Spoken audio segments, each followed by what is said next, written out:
pela igreja de Éfeso.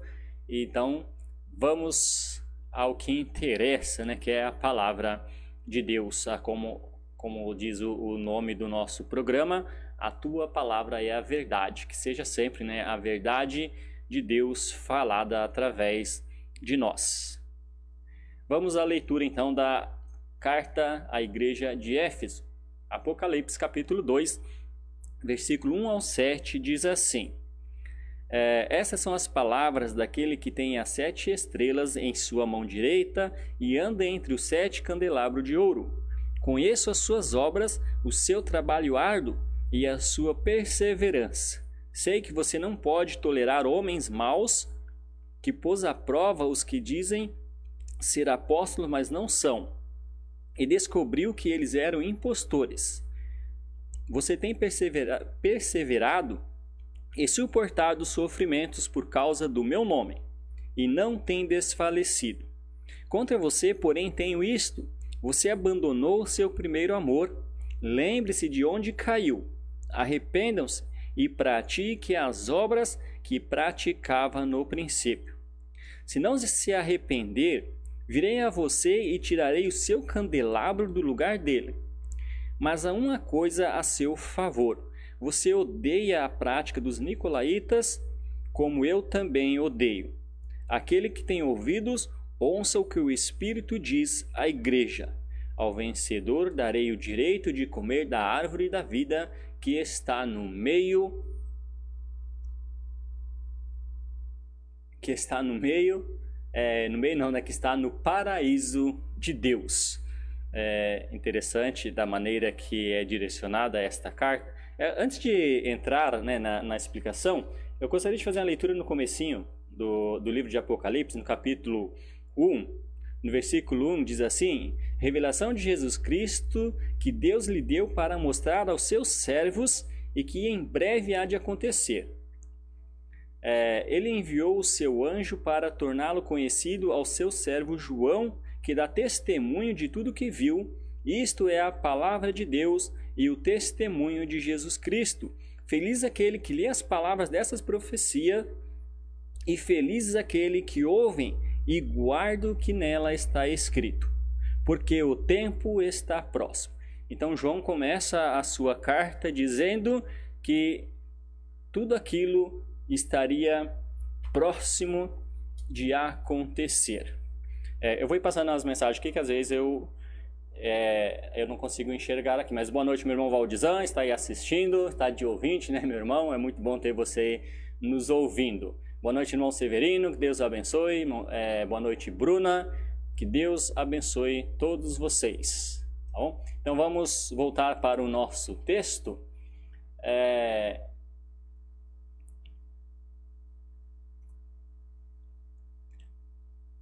Começamos com as seguintes palavras: a igreja, ela é vista como a luz do mundo. Antes de ver Jesus em seu fulgor e majestade, João ele tem uma visão da igreja.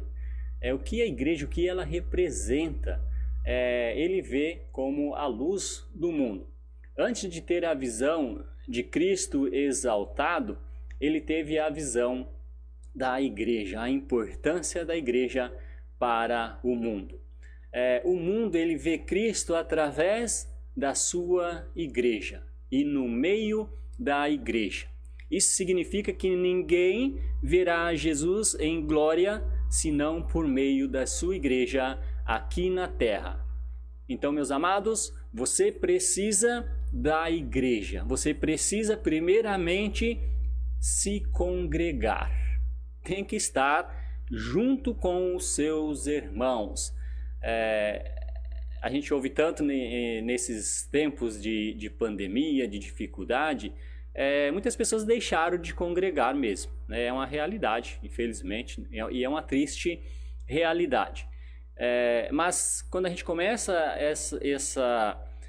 este estudo em relação à igreja, a preocupação de Deus em relação às igrejas da Ásia, ela é uma preocupação até os dias de hoje, o quanto é importante a igreja na terra. Então, meus amados, você precisa da igreja para ver Jesus. Sem a igreja não há salvação. Eu posso afirmar que fora da igreja não há salvação. Então a igreja, ela é a luz do mundo. Ela é onde Jesus anda, né? Nós vamos ver que Jesus é a luz que ilumina a todos. Então, o que é a igreja?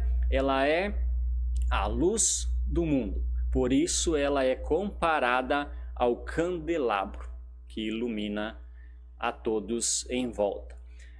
Outra coisa interessante desse nosso texto é que Jesus, ele conhece profundamente a sua igreja. Antes de Jesus manifestar o seu juízo ao mundo, ele manifestou primeiramente a sua igreja. Quando nós olhamos para 1 Pedro, capítulo 4, versículo 17, que diz: porque já é tempo que comece o julgamento pela casa de Deus. E se começa por nós, qual será o fim daqueles que desobedecem ao Evangelho de Deus? Forte, né? Tem um irmão, um amado irmão do presidente Dutra, que quando nós estávamos falando no curso alguns textos que chamavam mais a atenção, ele sempre falava, né? Isso é forte. E realmente, meu amado, tem versículos que é forte. Se nós somos a igreja, se nós que pregamos o evangelho, se nós que somos chamados cristãos, somos chamados de irmãos, por nós que começará o julgamento de Deus. Então, o quanto é importante nós dar atenção ao que diz a palavra do nosso Deus. Jesus está no meio da igreja como um remédio para os seus males. Este é o papel de Jesus na igreja hoje. Ele quer restaurar a todos. Ele quer que todos nós tenhamos uma nova vida, que sejamos novas criaturas com um novo coração e fazendo a sua vontade. E este texto deixa tão claro a preocupação de Deus em relação à sua igreja, e nós vamos ver isso por todas as 7 cartas, que Deus, ele mostra os defeitos da igreja e as suas qualidades. E ele dá o tempo para que a igreja volte, né? Como nós vamos ver nesta carta à igreja de Efésio, que ele diz: volta ao primeiro amor, lembra da onde você caiu. Então vamos continuar, depois nós vamos falar um pouco em relação a essa declaração para onde nós devemos voltar quando nós nos desviamos aí do que é certo. Cristo não está apenas no meio da igreja, mas ele está andando em ação investigatória no meio da igreja. Ele sonda a igreja, pois os seus olhos são como chama de fogo, como nós vimos aí no capítulo 2, no versículo 18. Jesus, ele se faz presente toda vez que nós nos reunimos como igreja, e ele anda entre nós no meio da igreja, sondando o que nós estamos fazendo. Nós nos reunimos no domingo para adorar a Deus, para prestar um culto de adoração a Deus. Nós nos reunimos como igreja para partirmos o pão, lembrar do que Jesus fez por nós. Deixou a sua casa na glória, veio, se fez carne, habitou entre nós com todos os sofrimentos que nós estamos sujeitos, e ele suportou muito além para restaurar a nossa vida, restaurar a nossa comunhão com Deus. E quando nós nos reunimos para lembrar de todas essas coisas, nós costumamos falar que onde 2 ou 3 estiver reunido em meu nome, eu estarei presente, e glória a Deus por Jesus estar presente sempre que nós nos reunimos. Mas, meus amados, nós não podemos esquecer que, assim como ele está presente para cultuarmos conosco, para cear conosco, ele também está para sondar o que a sua igreja está fazendo, qual é o comportamento da sua igreja. E quando eu trago estes estudos em relação às igrejas do Apocalipse, é porque muito nós temos a aprender com essas cartas direcionadas à igreja de Apocalipse. O que nós estamos fazendo de bom que nós podemos continuar fazendo? O que nós estamos fazendo que está sendo agradável a Deus e nós devemos continuar fazendo? Mas é muito importante também nós olharmos para aquilo que nós estamos fazendo que não tenha agradado a Deus. E aí nós temos este privilégio, essa oportunidade de voltar, de restaurar, de fazer agora o que é certo. Porque a nossa vontade deve ser sempre de fazer para agradar a Deus. A igreja é sua, ele morreu por ela, ele pagou um preço muito alto, então não pode ser do meu jeito. Eu costumo dizer que Deus, ele quer a adoração que é para ele, então tem que ser do jeito dele. Eu não posso adorar a Deus do meu jeito, porque é ele que é o merecedor de receber essa adoração, né? Foi dado a Jesus para receber, né, a nossa adoração. Então a adoração a Deus, ela não pode ser do meu jeito. Eu estou fazendo, desde que seja para agradar a Deus, eu posso fazer. Então, não. Deus deixou exatamente como Ele quer que seja. E nós podemos ver isso claramente nessas cartas direcionadas às igrejas da Ásia. E qual é a mensagem de Jesus à igreja de Éfeso? A igreja de Éfeso, ela era a maior, mais rica e mais importante cidade da Ásia Menor. Era chamada a Feira das Vaidades do mundo antigo. A cidade tinha uma população estimada em mais de 200 mil pessoas. Os efésios, eles construíram um teatro que podia oferecer assentos para cerca de 24 mil pessoas. Então era uma igreja era uma cidade muito grande, e a igreja também, né, tinha bastante pessoas, bastante irmãos.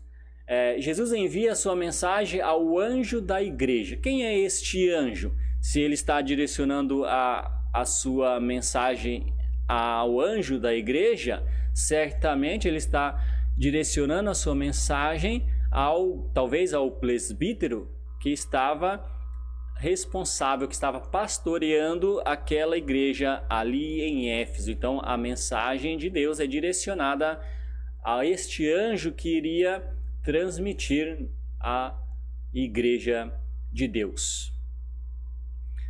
Jesus, ele começa elogiando a igreja pelas suas virtudes. Jesus destaca 3 grandes virtudes da igreja de Éfeso, digna de serem imitadas. É mesmo, não Severo, a idolatria também era muito grande ali em Éfeso, né? E é triste de ver que muitas dessas idolatrias, ela se faz presente ainda hoje. É uma luta constante aí que nós vamos ter com essas idolatrias, né? E é triste de ver que muitas vezes hoje as pessoas idolatram tanta coisa, e muitas vezes até mesmo querendo agradar a Deus. Então Jesus, ele destaca 3 grandes virtudes que são dignas de serem imitadas. Em primeiro lugar, era uma igreja fiel na doutrina. É interessante que muitas vezes nós achamos que nós somos fiel à doutrina de Deus, fiel aos ensinamentos de Deus, e tudo está bem.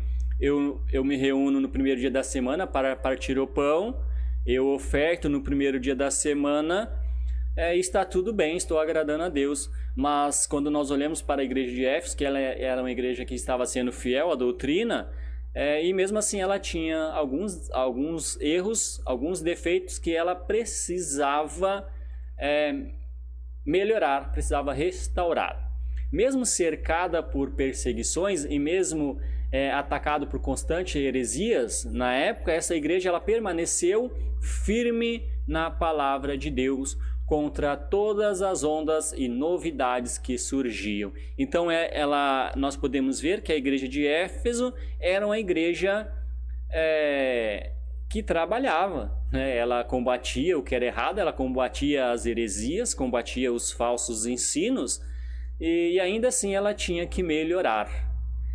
Jesus, ele já alertava sobre os perigos dos lobos vestidos com peles de ovelha, em Mateus 7, capítulo 7, versículo 15.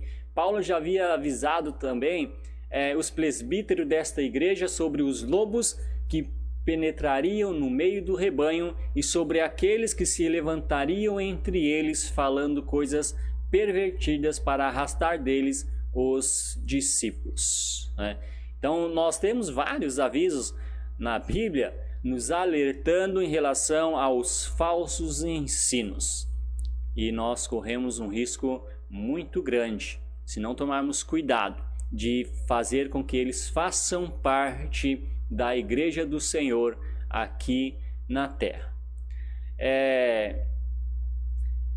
Em Atos capítulo 20, versículo 29 e 30, diz: eu sei que depois da minha partida entrarão no meio de vós lobos cruéis que não pouparão o rebanho, e que dentre vós mesmos se levantarão homens falando coisas perversas para atrair os discípulos após si. Então, o que nós podemos ver através das palavras do apóstolo Paulo é que os falsos profetas, eles saem, ou pelo menos lá no princípio, eles saíram de dentro da própria igreja. Da igreja, irmãos que entregaram a sua vida a Jesus, mas que com o tempo, por não suportar, né, os ensinamentos de Jesus, se é que eu posso dizer assim, suportar, que é algo tão agradável, suportar os ensinamentos de Jesus, porque é nele que nós temos a vida eterna, mas muitas vezes as pessoas não se contentam e permitem que sejam acrescentadas coisas diferentes dentro da igreja do Senhor. E aí nós, como nosso irmão Severo colocou aí, que hoje não é diferente esses problemas que tinha a igreja de Éfeso, quantas vezes nós presenciamos homens, muitas vezes de boa vontade, digamos assim, querendo agradar, querendo ver o crescimento da igreja, mas infelizmente um crescimento em números, e muitas vezes acrescentam na igreja coisas agradáveis aos olhos humanos. Eu estou sempre batendo nessa tecla, e agora nós vamos começar um trabalho com os jovens aqui em São Gabriel, e o que falar para os jovens? Eu costumo dizer que o que nós devemos falar para os jovens é o mesmo que nós falamos para os adultos. A palavra de Deus, ela é uma só, para a criança, para o jovem, para o adulto e para o ancião. E se você quer entrar no céu, é esta palavra que você deve seguir e obedecer, não importa o que aconteça. Aí você entrará no céu. E muitas vezes as pessoas, para atrair os jovens, para atrair novos convertidos, acrescentam coisas para chamar a atenção. Nós devemos pregar o evangelho, falar da Bíblia, falar de Jesus. Quer evangelizar alguém? Fale de Jesus. Fale que Jesus morreu pelos seus pecados e você deve se arrepender para que você tenha uma nova vida, para que você tenha o Espírito Santo agindo em você. Este Espírito, assim como ele vivificou Jesus, e nós cantamos um louvor assim, né? Ele habita em nós, é esse mesmo Espírito que irá nos ressuscitar ou nos transformar na volta do nosso Senhor Jesus. Então, meus amados, o que nós podemos ver nessas cartas de Apocalipse é que nós devemos continuar fiel à doutrina de Deus. E mais do que isso, quando eu comecei essa leitura nessa parte é que mais do que fiel à doutrina, e a igreja de Éfeso ela estava sendo fiel à doutrina, ela precisava também mudar algumas coisas, e nós também precisamos mudar algumas coisas. Sempre há algo que nós devemos fazer para melhorar, ou no mínimo deve ser essa a nossa preocupação. A partir do momento que eu não tiver mais essa preocupação de fazer melhor, de ser melhor, seja qual seja a área da minha vida, algo está errado. Tem que haver esta preocupação constante em nós. O que eu estou fazendo está agradando a Deus? Aonde eu posso melhorar? A quem eu devo falar que eu ainda não falei de Jesus? Aonde eu devo ir pregar o evangelho que eu ainda não fui? Aonde me é permitido falar que eu ainda, mesmo tendo a permissão de falar, eu estou me omitindo em fazer? Nós temos muito trabalho a fazer ainda, então nós podemos começar por aí. Quer melhorar? Tenha essa preocupação de pregar o evangelho, vivendo o evangelho, obedecendo ao evangelho de Jesus, mas fazendo tudo de acordo com a vontade de Deus. Os nicolaítas, eles pregavam a nova versão do cristianismo. Eles pregavam um evangelho liberal, sem exigências, sem proibições. Eles queriam aí gozar o melhor da igreja e o melhor do mundo. Não soa, essa palavra não soa muito para os dias de hoje. As pessoas querem viver na igreja, mas ao mesmo tempo não querem abrir mão das coisas do mundo. Como que nós vamos viver na igreja e ainda assim querer nos deliciar, aproveitar das coisas do mundo? Então, meus amados, devemos combater todos esses falsos ensinos. A igreja de Deus, ela pode passar por mais 2000 anos aqui nesta terra e Jesus não voltar.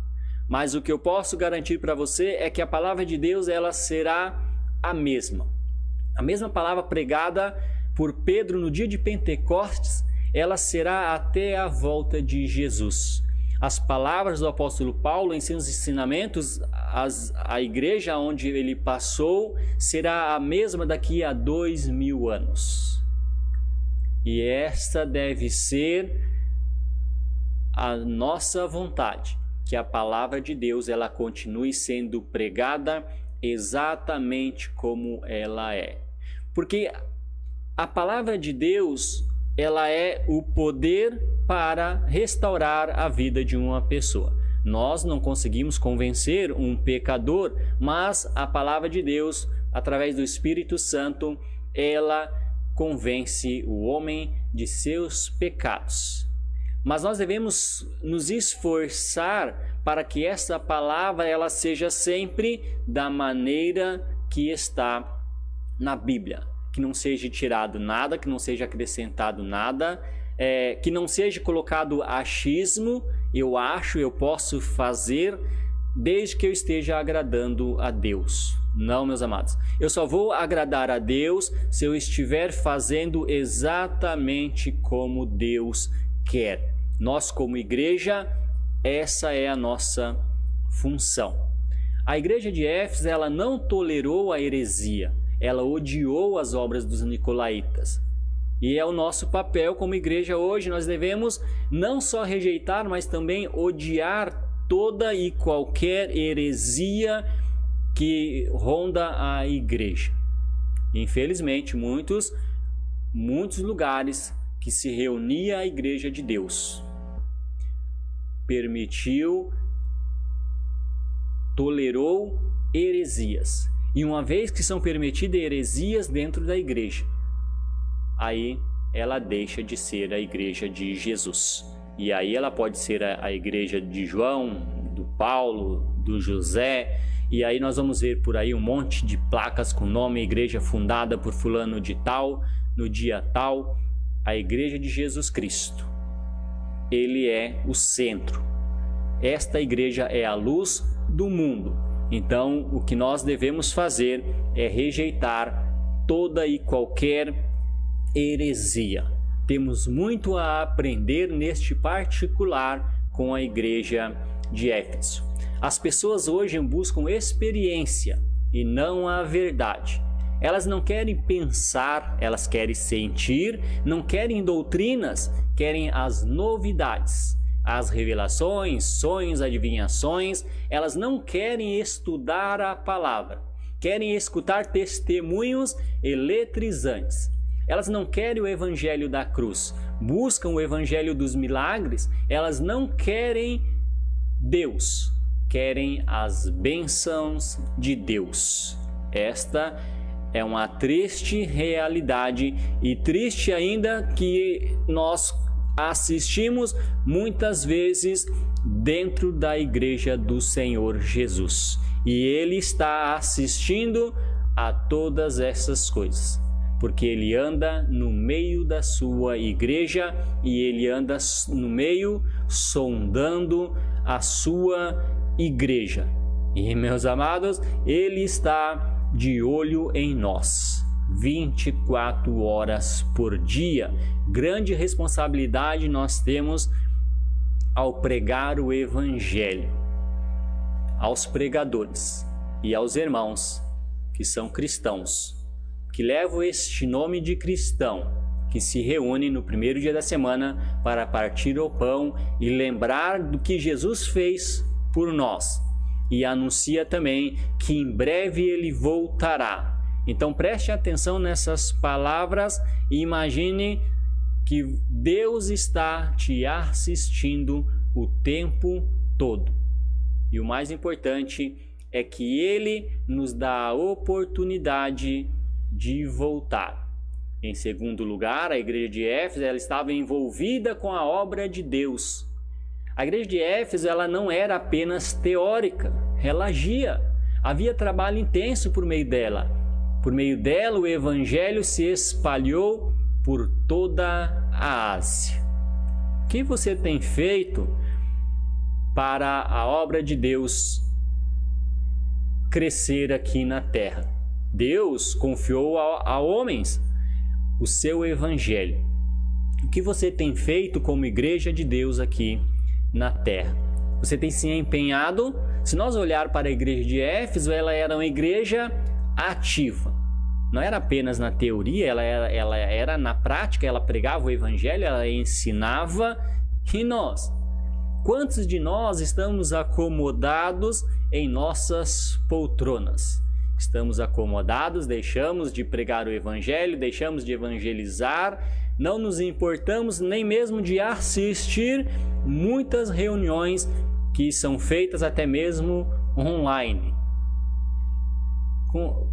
E muitas vezes fazemos tudo isso e ainda nem pensamos nisso quando nós vamos orar a Deus.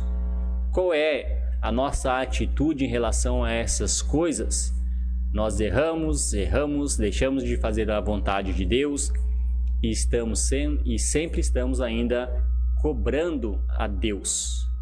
E quando eu falo essas coisas, eu falo para mostrar o quanto Deus é grande, o quanto Deus é bom, que mesmo Ele sabendo que nós somos assim, Ele nos ama e está esperando com toda a sua paciência que nós mudamos a nossa atitude, o nosso comportamento. Meus amados, mude, é tempo de mudar. E Deus está nos dando este tempo. E se Jesus não voltou ainda, é pelo amor de Deus, porque Ele quer que nós nos tornamos pessoas fiéis, cristãos maduros. Não podemos ser criança por toda a vida. Devemos mudar o nosso comportamento e quando nós falamos na Santa Ceia, quando o apóstolo Paulo fala à igreja de Corinto, lá no capítulo 11, versículo 28, quando ele diz: examine-se o homem a si mesmo e depois coma do pão. Devemos fazer este autoexame. O que eu estou fazendo que eu posso melhorar ainda? Vamos melhorar. Jesus, ele pode dizer o mesmo ao nosso respeito, como ele falou à igreja de Éfeso. Nós temos sido uma igreja operosa. Você tem sido um ramo frutífero da videira verdadeira. Você tem sido um membro dinâmico do corpo do nosso Senhor Jesus. Pense nisso. E em terceiro lugar, a igreja de Éfeso ela era perseverante mesmo nas tribulações. Ser cristão em Éfeso não era popular. Lá ficavam os maiores centros de culto ao imperador. Muitos cristãos estavam sendo perseguidos e até mortos por não se dobrarem diante de César. Outros estavam sendo perseguidos por não adorarem a grande Diana dos Efésios. Outros estavam sendo seduzidos a cair em falsos ensinos dos falsos apóstolos. Então você acha que a vida dos Éfesos lá era mais fácil que a sua hoje? Não era fácil ser cristão em Éfeso. E eles ainda assim, eles perseveravam na doutrina de Deus. Mas os cristãos, eles estavam prontos a enfrentar todas as provas por causa do nome de Jesus. E eles não esmoreciam, eles continuavam firmes. Permanecemos fiéis quando nós somos perseguidos, quando nós somos provados ou seduzidos por falsos enganos. Hoje muitos cristãos querem a coroa sem a cruz, querem riqueza sem trabalho, querem salvação sem conversão, querem as bênçãos de Deus, mas não querem o Deus das bênçãos. A igreja contemporânea ela está perdendo a capacidade de sofrer pelo Evangelho. Hoje, se nós falar essas palavras que devemos sofrer pelo Evangelho, nós somos mal vistos. O Evangelho anunciado hoje é o Evangelho cheios de benefícios, é bênçãos e mais bênçãos. Você agora é cristão, acabou os problemas, acabou as dificuldades, agora é só alegria. Será que era assim as igrejas da Ásia? E o que eles enfrentariam mais tarde, quando essas cartas estão sendo direcionadas a eles para alertar de algo que viria muito maior ainda contra eles? A necessidade que eles tinham de permanecer naquilo que eles estavam fazendo que era certo e a necessidade que eles tinham de mudar o que estava errado, porque se eles não mudassem o que estava errado, eles não suportariam o que estava por vir. Meus amados, se nós não mudarmos aquilo que nós devemos mudar, naquilo que nós estamos fazendo errado, que não agrada a Deus, como nós suportaremos, então, se acontecer coisas que nós não queremos que aconteça com nós?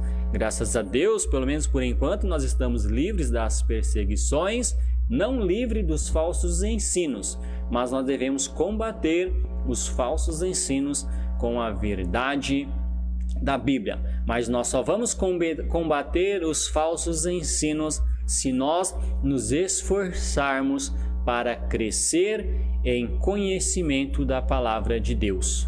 Sem conhecimento da palavra de Deus, você é como um barco à deriva que você vai para onde o vento estiver direcionando você. Assim é com a palavra. Se você não estiver firmado, se você não tiver este interesse pelo crescimento em conhecimento da palavra de Deus, você vai ser sempre deste jeito. O vento leva você para todo tipo de doutrina e aí você não tem a condição de discernir o que é certo e o que é errado. Se nós não temos condição de discernir o que é certo e o que é errado, como então nós vamos fazer à vontade do nosso Deus. Jesus, ele repreende a sua igreja pelo esfriamento do seu amor. A igreja de Éfeso, ela estava firme na doutrina de Deus, ela estava perseverando mesmo nas dificuldades, mas ela esfriou do seu amor.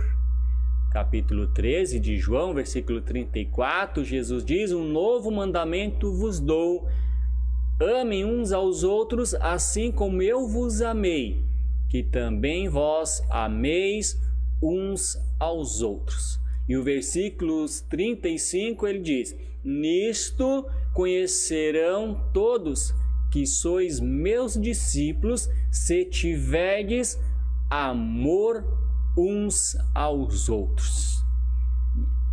O que nós podemos ver através desse texto é que Deus nos quer por completo. Devemos obedecer em todas as áreas.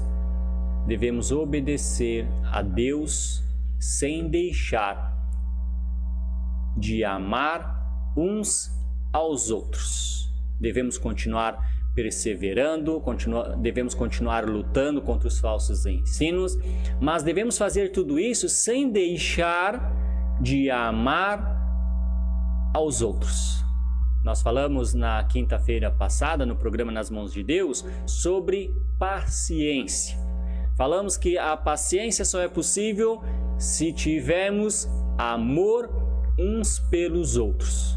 Aonde tem amor, tem paciência, ou deve ter paciência, né? Então, meus amados, Deus nos quer por inteiro. Ser cristão é um pacote. Podemos dizer que para eu ser fiel a Deus, eu devo ser fiel em tudo. Eu devo ser fiel. Nós costumamos usar aquela passagem bíblica para a coleta. Quem planta muito, colhe muito, e quem planta pouco, colhe pouco. Eu gosto de ver este versículo em todos os sentidos da vida cristã, em todas as áreas. Tudo que eu plantar no reino de Deus, eu vou colher com abundância. Se eu plantar estudo da palavra de Deus, eu vou colher muito ensinamento, vou crescer em conhecimento. Mas se eu plantar pouco nesta área, pouco eu vou colher, pouco eu vou aprender. E como que eu vou ter a minha vida transformada sem a leitura bíblica, sem o ensinamento da palavra de Deus, sem eu ter este anseio pela palavra de Deus? Como que eu vou mudar? Então, ser cristão é um pacote completo. Eu devo ser fiel a Deus ou me esforçar diariamente em todas as áreas da minha vida. Eu posso ser fiel na oferta e não estar sendo fiel em muitas outras coisas. Deus quer que você seja fiel na oferta, mas Ele quer que você seja fiel primeiramente aos seus ensinamentos e principalmente a esse ensinamento que Jesus dá em João. Você quer ser visto como um discípulo de Jesus? Você quer ser reconhecido como um cristão? Ame uns aos outros. Se você amar uns aos outros, o mundo reconhecerá você como um cristão. Uma esposa pode ser fiel ao seu marido sem amá-lo, com toda a sua devoção. Ela pode cumprir com os seus deveres, como esposa, mas não ser motivada por um profundo amor fazer isso. A igreja, ela é a noiva de Cristo. Ele se deleita nela, ele se alegra com ela. Jesus mesmo está preparando a sua noiva para o grande banquete de núpcias, para a festa das bodas do Cordeiro. Ele ama a sua igreja, mas ele quer que a sua esposa a ame de volta. Jesus oferece à sua igreja a chance de um recomeço. Lembre-te, pois de onde caíste. O passado precisa novamente tornar-se um presente vivo. A igreja não está sendo chamada a relembrar o seu pecado. Não está sendo dito, lembra em que situação caíste, mas de onde caíste. Arrependa-te. Arrependimento não é emoção, arrependimento é decisão, é atitude. Não precisa existir choro, basta decisão. O filho pródigo não só lembrou da casa do pai, mas voltou para a casa do pai. Lembrança sem arrependimento, sabe o que é? Remorso. Há uma solene advertência à igreja. Caso ela não se arrependa, Jesus disse: logo virei contra ti e tirarei o teu candelabro. E aí entra aquela questão, Jesus está no meio da sua igreja, é o lugar que ele quer estar, é o lugar que ele se alegra em estar. Mas quando aponta erros, como ele está fazendo com a igreja de Éfeso, ele está dizendo: volte, mude, comece da onde você parou, volte de onde você caiu. E se você não fizer isso, eu vou tirar a luz que ilumina você. E aí, meus amados, quando essa luz é retirada da igreja, aí ela deixa de ser a igreja do nosso Senhor Jesus. Porque a igreja, ela não tem luz própria, ela só reflete a luz de Cristo. Mas se não tem a intimidade com Cristo, essa luz não brilha. Para nós brilhar, somente se for Jesus que estiver habitando em nós. E para isso, nós temos essa grande oportunidade de voltar ao primeiro amor. A igreja de Éfeso, ela deixou de existir. A cidade de Éfeso, ela deixou também de existir. Hoje só existe ruínas e uma lembrança de uma igreja que perdeu o tempo de visitação. 1 Coríntios capítulo 13, 2 diz: e ainda que eu tivesse o dom de profecia e conhecesse todos os mistérios e toda a ciência, e ainda que tivesse toda a fé de maneira tal que transportasse os montes e não tivesse amor, nada seria. O amor é muito importante para Deus. E aí o amor, nós podemos abrir aí muito este leque de amor. Amor pela palavra de Deus, amor pelos irmãos, amor pela igreja de Deus. Se nós colocarmos amor para as coisas de Deus, nós vamos fazer com alegria, com dedicação. Não vamos ter preguiça em relação às coisas de Deus. Para nós vai ser um prazer cultuar com os irmãos no domingo, vai ser um prazer ofertar, vai ser um prazer estar reunido na comunhão com os nossos irmãos. Tudo será motivo de alegria para nós. Mas se este amor esfriar, começa a ficar pesado. A pregação do Evangelho, levar a mensagem de Deus a outras pessoas. A reunião, ela torna pesada, a convivência com as pessoas se torna pesada, aonde deixa de existir este amor de Deus, aonde este amor esfria. E aí não adianta nada eu andar com a Bíblia debaixo do braço, mostrar textos que deixa claro qual é o dia que eu devo participar da Santa Ceia, qual é o dia que eu devo levar a minha oferta. E não adianta nada eu conhecer tudo isso na teoria, mas na prática eu estou frio em relação às coisas de Deus. Como eu falei no começo, eu gosto muito do livro de Apocalipse. O quanto nós podemos aprender com essas cartas, direcionada às igrejas da Ásia. Nós conseguimos ver nessas cartas o amor de Deus pela sua igreja. O amor, a preocupação, o cuidado, a presença de Deus na sua igreja, a preocupação, o desejo de Deus para que a sua igreja continue fiel, mas fiel em tudo. Deus não nos quer por parte, Ele nos quer por completo. Então, meus amados, vale a pena perseverar, vale a pena continuar buscando conhecimento da palavra, mas o que mais vai valer a pena é se ainda com tudo isso tenha amor uns pelos outros, amor pela palavra, amor pela igreja, e aí sim nós vamos estar firmes e seguros para a volta do Senhor. Que Deus nos abençoe.